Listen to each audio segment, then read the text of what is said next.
So it's going to be not really exact or a standardized or I forgot the term eh. Parang accurate. Very good. It's not accurate actually. Kaya man, if you will just use the color as your basis, you cannot really, basta violet, may pink or ano, that's a quartz. Because there are different variation of quartz that have different colors. So it's not going to really be exact or accurate measure. Do you get my point? Okay. But it could be a basis. So by using the list standard or the list use standard, you also triangulate it with the other properties so that you can really be sure that you are referring to a particular type of mineral. Ayos? Okay, for example, no? When you say triangulation, okay, may color ka din. You can also use chemical property and the physical, in some other physical property. Okay, like yung naging kanlawan ni Sir Bautista, cleavage. Okay, we have the luster. Okay, what else? So you use that to triangulate to confirm that this really the mineral that you are referring to. Triangulation. So when you are doing research, you can also use triangulation. So you combine all the standards. Okay. Streak. Okay, the color of minerals in the form of powder. Okay, we call it as streak test. Okay, usually you just scratch it. Okay? So, anong iyang color kung dugin sulat mo siya? Okay, so that could be another standard or basis. Luster. How the mineral surface reflects light. So, that's luster. What's the number 3, sir? Ang streak usually, kita kasang chalk. Okay, kung dugin na sulat mo siya. So, someone like that. So, streak. But not all minerals can be done using streak test because there are other minerals that's very hard and it will not leave any mark. Yes, Mr. Villalon. Ano sir yung nagamit yung mag-test kung legit ang gold? Streak test. Ang ano? Gold? Ang gold. Ang gold in terms of, they can also use the streak test and then they're putting something, a chemical. And they would know based on the reaction on how or what is the karat. Karat, 14K, 21K, something like that. So basta nakita ko when I went to a jewelry repair shop, I asked them to check if how many karat. Strict. Dugin mo nila na and then they put borax. And then when it reacts, they would know, this is 14K. But I don't know really the mechanism.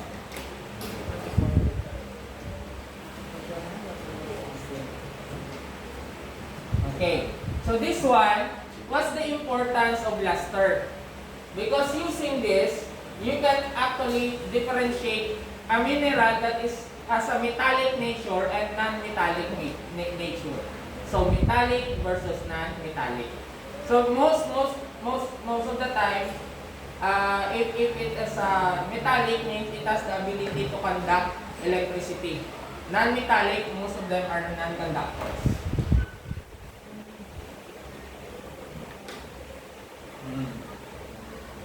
So which do you think is metallic and which do you think is non-metallic? Usually non-metallic, metallic minerals, they have this kind of luster appearance. Okay, the next. So ano ito kanina yung brata mina? Luster, color, streak or streak test, and then this one hardness. So we are still discussing the physical properties of a mineral. Okay, hardness. Okay, the ability of a mineral to resist being scratched. Okay. Now, if you happen to see a carpenter na gapang-utod sa glass, okay, they're using actually diamond. Diamond sa punta niya sina because diamond is one of the hardest mineral. Now, how would you explain how come the diamond can cut or can scratch a piece of glass? So, what does it suggest? Yes? Carbon is? What? Yes? Which is harder? The glass or the diamond? Okay, so in other words, you don't use a material to cut, okay, and a harder material because it will not, it's going to be a futile action. Okay, the same thing with the saw, okay, a wood saw. Okay, you use the wood saw to cut a piece of wood. Now, the metal part of the wood is harder compared to the wood that you are cutting. Because, okay, what's the indication? The iron part of the wood saw, okay, inflict damage to the wood. This would simply mean that it is harder compared to the wood. The same thing with the diamond that you use to cut the glass. Okay, the diamond is much harder compared to the piece of glass. Okay? Now, this one we use scratch test. Okay, if a mineral A can scratch mineral B, what does that tell us about the relative hardness of each mineral? Which is harder?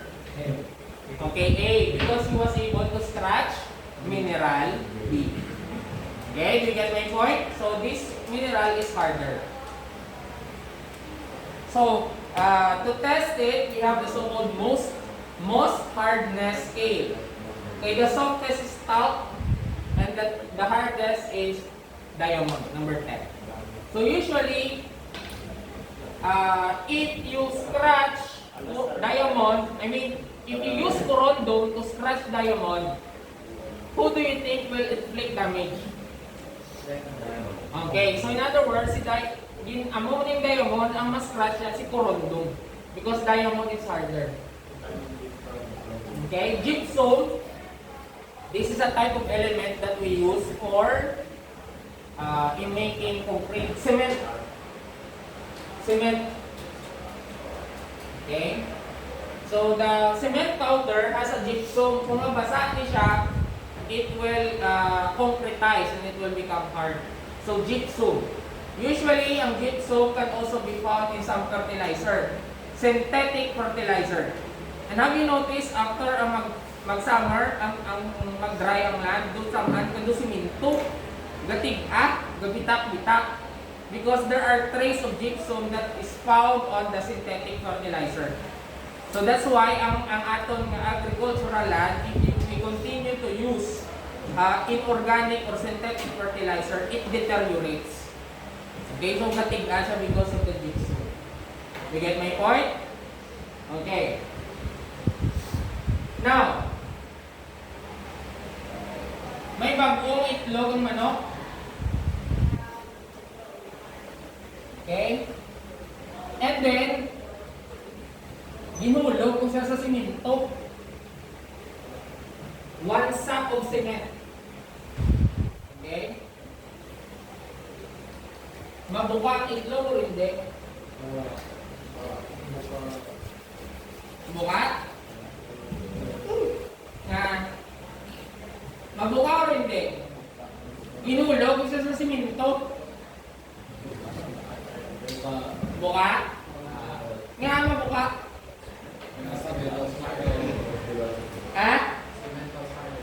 Cemento is harder. And take note, cement is made up of gypsum. Okay, the answer is hindi mabuka ang itlog. In a 1 sack of cement. Anong simento? Di ba powder? When I drop it, it's no milk, it will cause fusion and then it will not break the egg.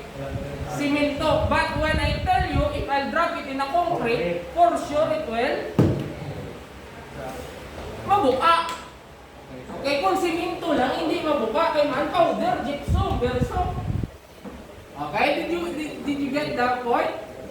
Okay? If it's a concrete, when say concrete, sometimes you would think, ay, simento, hindi, nabunggo sa nabunggo sa concrete or kaya man is already composed of sand and yung tubig, mo na, and then nag-tick up. Pero kung cement lang, gypsum powder, hindi siya mabuka.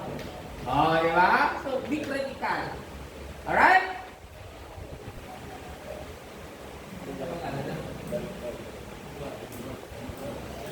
So, so these are how they arrange the scale.